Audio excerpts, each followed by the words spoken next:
Alright, we've come to the end of 2016 as a movie year. I've brought out the black suit, the original one that I started with. I like the blue suit better, but it's time to do my top 10 best films of 2016. Unfortunately, there are some honorable mentions. As much as I really wanted to put these movies on my list, I couldn't. I wanted to stick to my guns and say, you know what? Put these on your list, but take these ones off, because it doesn't matter if everyone loves this film. These are your films. These are your top 10. Stick to that. These are the honorable mentions of 2016.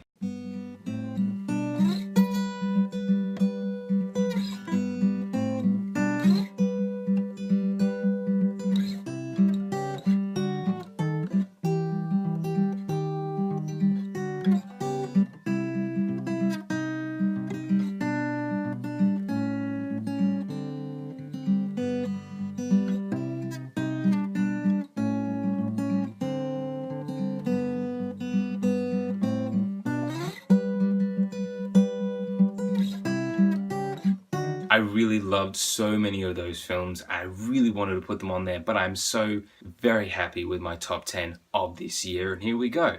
Number 10.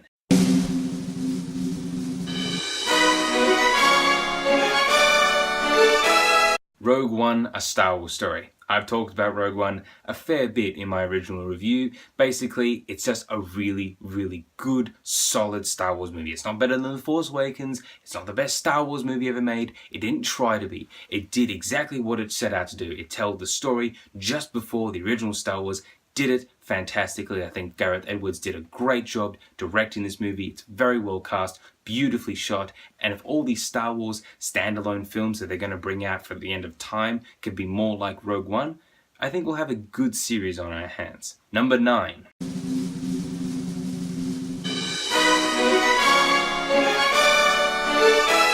Moana. This is a fairly recent film that I've watched, but no less important. It is such a very nice and sweet, endearing Disney film. I always love Disney films, and this one did exactly what the best ones do. It surprises me and entertains me in big and small ways. It can do the big musical numbers and have the sweeping, gorgeous animation, but it also has these small, little, incredibly special character moments that just make Moana so fun to watch. Number 8.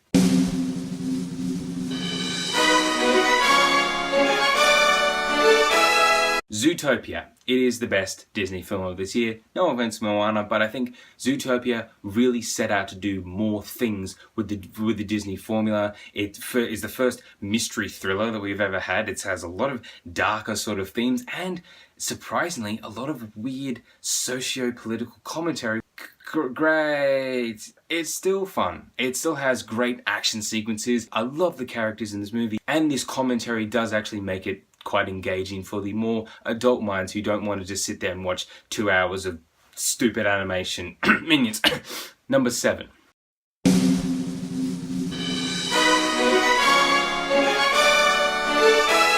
Kubo and the Two Strings. What a special, gorgeous little film. It really is the best animated film of this year, and unfortunately it's the least successful. It didn't make its production budget back. As much as Finding Dory can make $1 billion, Kubo and the Two Strings can barely scrape by with 30, and I think that is just an absolute shame. It is so wonderfully animated. The characters are fantastic. It's so very well directed. The story is so beautiful. I think that Kubo and the Two Strings deserves to be seen more, much more than any Finding Dory or Secret Life of Pets that's come out this year. Number 6.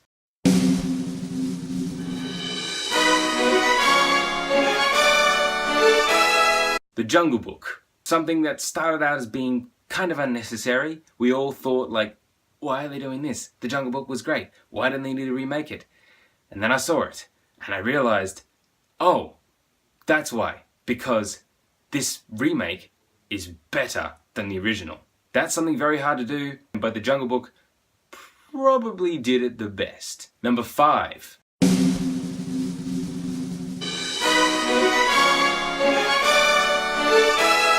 Captain America Civil War. Yes, I'm a Marvel fanboy. As much as I want to be a professional critic, I still can't help but admit to myself, yeah, I'm a fan of Marvel. I love the Marvel films. I think that Captain America Civil War is definitely the best Marvel film since the Avengers. The characters went in such new and different ways. The film itself tried so many bold, audacious ideas that have never been tried before in a Marvel film, and we're going to see the effects of those for many years to come, and I'm very, very excited. Number 4.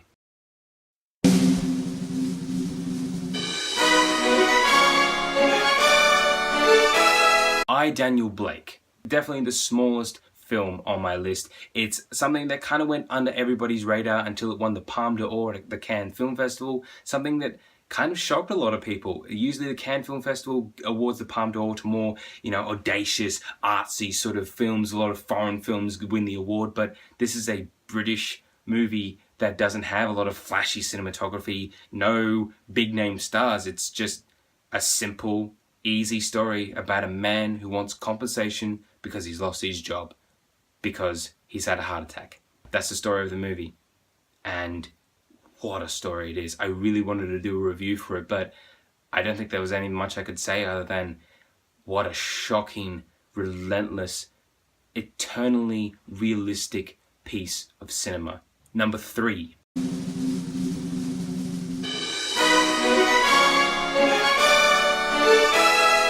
Arrival, something that I've actually seen twice now, because the first time I watched it, I sat down by myself, was just stunned by everything that happened. Second time, I went out with my family for my 21st birthday present. It was a fantastic night, and guess what? Arrival got better the second time around. There's a major twist that happens in this movie. Some of you probably already know what it is, and to watch it a second time, you see all the brilliant nuances in Denis Villeneuve's storytelling in Arrival. Just there's so many little parts that once you see it again, you think, oh my God, why didn't I see that the first time? Amy Adams delivers a fantastic performance. This is a great science fiction film. It's the kind of science fiction that I love, that keeps you thinking for a very long time after you've seen the movie. Number 2.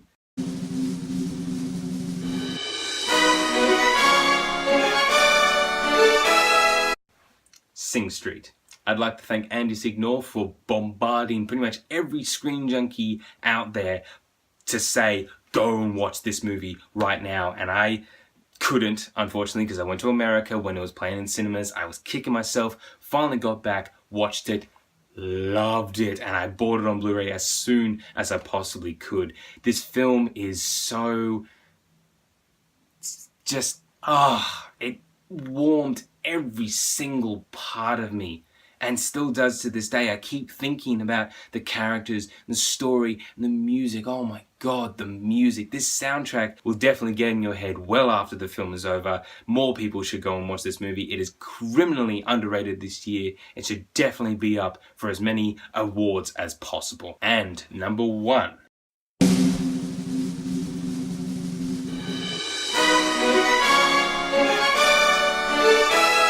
La La Land.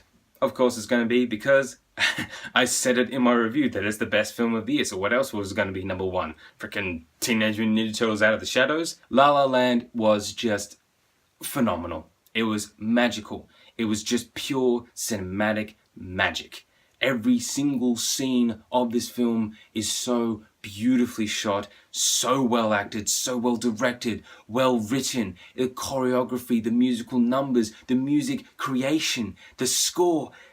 La La Land to me is a perfect film, and really, there's not much more I can say about it. Thank you to everyone for giving me this fantastic first year of doing Mr. Movies reviews. I've had an amazing time doing all of this. Every review that I've done, even if it's for a good or bad film, has been so much fun to do. I've learned so much, more than I ever thought I could learn. I've done so many wonderful new things with just editing software alone, but I've also experienced new ways to talk about films. I've just learned so much while just doing simple reviews that can only be seen by 20 or 30 people, and that's okay. To all my 48 subscribers, family and friends, and anyone who's ever told me anything about my reviews, I'm going to keep doing them for as long as possible, no matter who the hell is watching.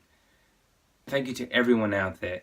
you know exactly who you are. Tell me what you think about this review down below. There's going to be link videos showing up here or maybe over there. Remember to subscribe for more Mr. Movies. Press my little face right there. Thank you all for watching. Happy New Year.